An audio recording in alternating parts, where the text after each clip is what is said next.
All right, so based on some of the passages we read, why do we celebrate Holy Communion today?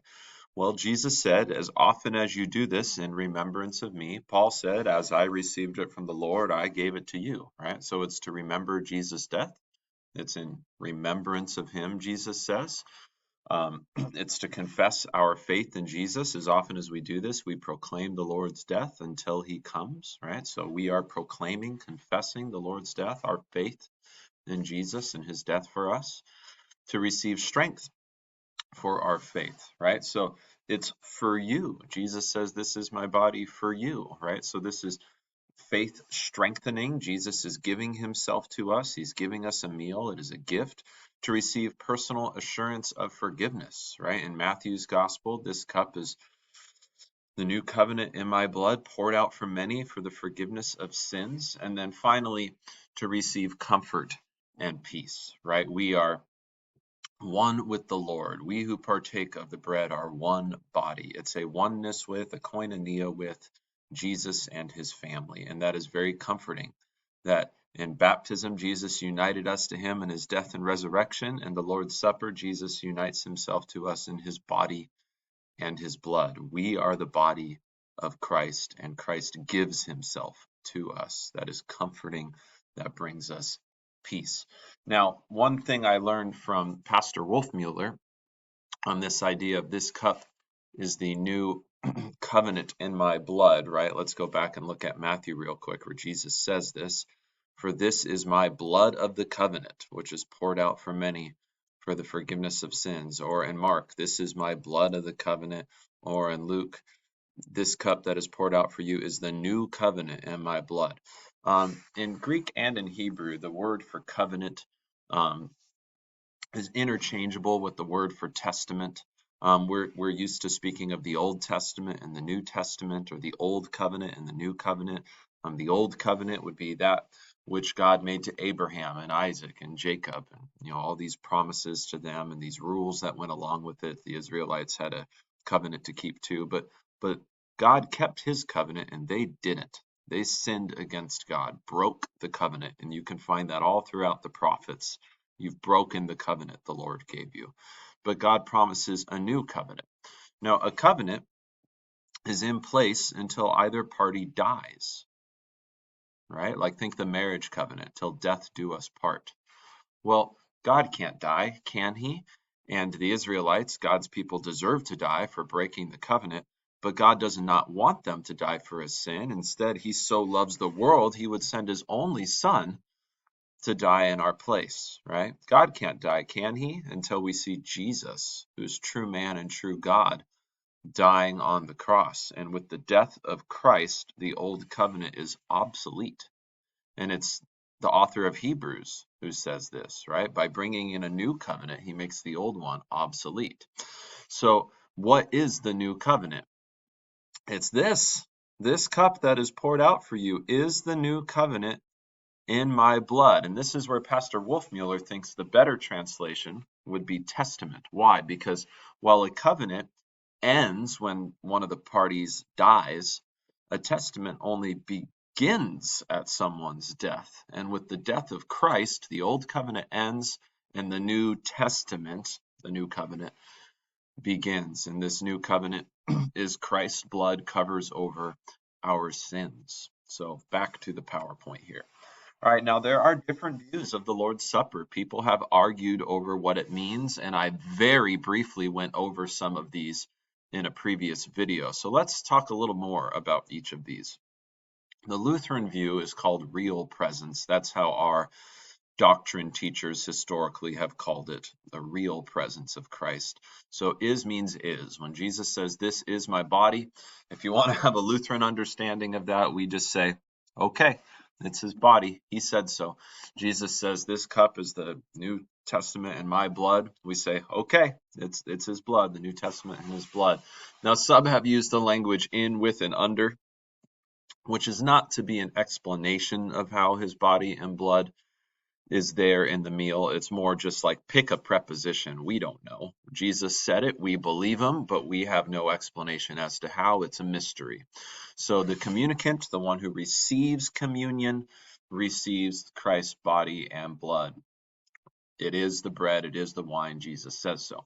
Now, the Roman Catholic view also believes it's Christ's body and blood, but they think it's not even bread and wine. They think the bread turns into, the technical word is transubstantiates, a cross substance. The substance changes, or the essence changes. So, looks like bread, tastes like bread, smells like bread. It's not. Same thing with the wine. It's not. It's Christ's body and it's Christ's blood. And this happens when the priest says the prayer or the words of institution over the elements, over the bread and over the wine. So that's the Roman Catholic view. Lutherans do not teach that.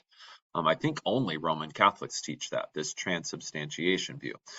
The modern day American evangelical view is that the bread represents Christ's body and the wine represents Christ's blood. So it's not Christ's body and blood. It signifies, symbolizes, represents Christ's body and blood. That's the modern day American Protestant view and many, many American Protestant churches.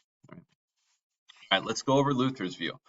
Luther says Christ really is present in his body and blood. So the communicant, the one who receives communion, receives bread and wine. Yes, and Paul, you see, continued to refer to it as bread and wine in 1 Corinthians. Do I have that here? Did I load that up? No, I gotta back up and look at 1 Corinthians 10. But Paul continues to refer to it as bread and wine. But also Paul quotes Jesus' words, "This is my body, this is my blood." And Luther says, yeah, so you're receiving bread and wine, but Jesus says the bread and wine is his body and blood, so you're receiving Jesus' body and blood. Luther says reason cannot comprehend this, just like we don't know how Jesus turned water into wine or did any of his miracles. We don't know how the bread and wine could be Christ's body. So in some supernatural, mysterious way, it is, because Jesus said so, and faith simply accepts the words and promises of God. So he means what he says what he means, and Jesus said it is. Now, I'm saying it kind of simply. Luther says it a lot more strongly. Luther thinks this previous view, that it represents the body and blood of Christ, Luther thinks that view is utterly wrong. He says, "Who but the devil has granted such license of wresting the words of the Holy Scripture? Who ever read in the Scriptures that my body is the same as the sign of my body, or that is the same as it signifies or it represents? What language in the world ever spoke so? It is only then the devil that imposes upon us by these fanatical men. Not one of the fathers of the church, though so numerous, ever spoke as the sacramentarians. Sacramentarians, those who said it's not Jesus' body, it just represents it. Not one of the church fathers ever spoke as the sacramentarians do. Not one of them ever said it is only bread and wine, or that the body and blood of Christ is not there present." And on that, Luther is certainly right. You can't find the early church fathers saying any such thing. They all seemed to think it was Christ's body and Christ's blood. All right, the representation view, which you find in some of the Reformed churches, this comes from Zwingli. He said the bread and wine represent the body and blood, and he said they have to represent it. Remember, I said in the previous video that his doctrine of Christ, his view of the natures of Christ, God and man, required it. So, do you remember when we talked first semester in chapter 8, when we were talking about Jesus as true God and true man, and we said there was this guy named Nestorius? And Nestorius divided the humanity and divinity of Christ. Instead of saying, God died on the cross, he'd have to say, well, no, the human nature of Jesus died on the cross, not the God nature of Jesus. Right? Remember, Nestorius was not willing to call Mary the mother of God because he said, well, she's the mother of his human nature, but not of his divine nature. Okay, but is she the mother of Jesus? Yeah. And isn't Jesus God? Yeah. So if you put those two together, isn't Mary the mother of God? Like the second person of the Trinity, Jesus, who took on human flesh, is not she his mother, and he's God, so she's the mother of God in that specific sense. And Nestorius said, no, I can't say that. I'll call her the Christ bearer, but I won't call her the God bearer, right? Theotokos, God bearer. Well, Zwingli, I think, and others have pointed out before me, has sort of a Nestorian view of Jesus. Jesus is seated at the right hand of the Father. He ascended into heaven, and there he is. Well, his divine nature, his God nature, is omnipresent. He's everywhere, not only at the right hand of the Father, but also here in this meal and everywhere. But his human nature is not capable of omnipresence because human nature is a local thing. Like here I am locally seated in this chair. I am here and not there, here and not there. I can't be in two places at once. I'm a local creature.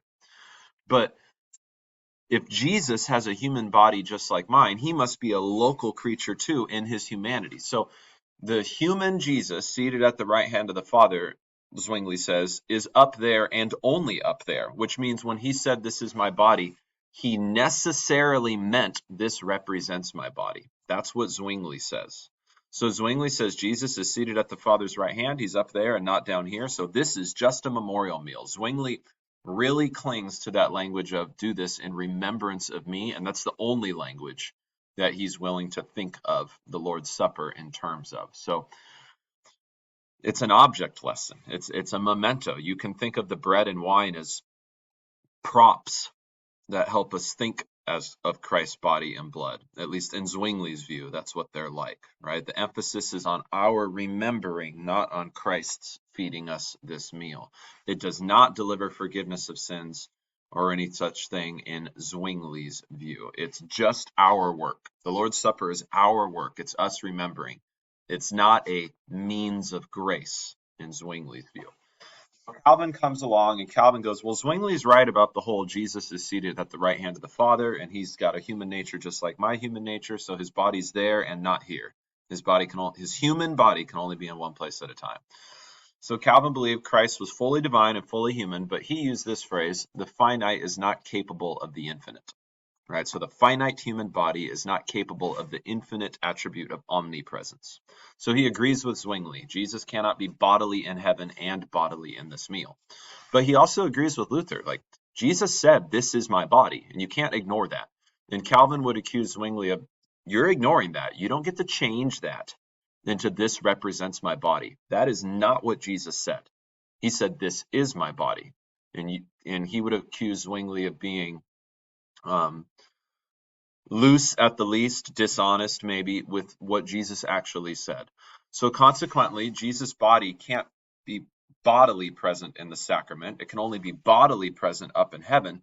So Zwingli says, the Christian receives only the bread and wine here down in the meal, but by faith, the Holy Spirit enables our soul to ascend up into heaven and join Jesus where he is at the right hand of the Father.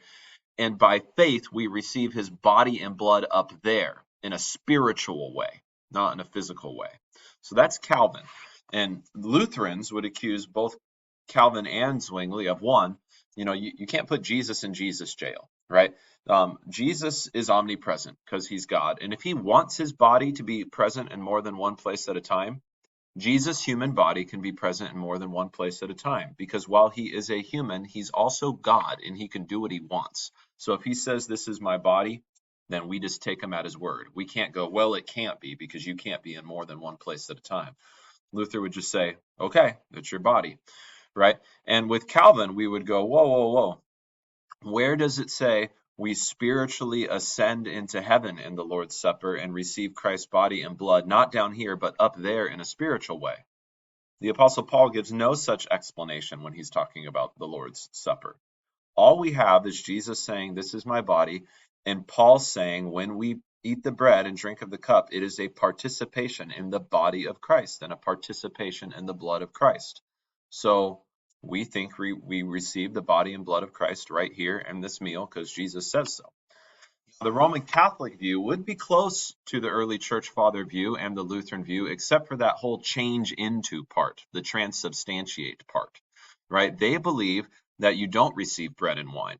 The moment the priest has finished consecrating the elements, it stops being bread, it stops being wine, and it turns into, transubstantiates into the body and blood of Christ. This is an altogether different use of human reason to try to explain the miracle that is Christ's presence in the Lord's Supper. And they also believe that it's done ex opere operato. The Lord's Supper becomes Christ's body and blood based on the actions of the person consecrating it rather than based on Jesus' word.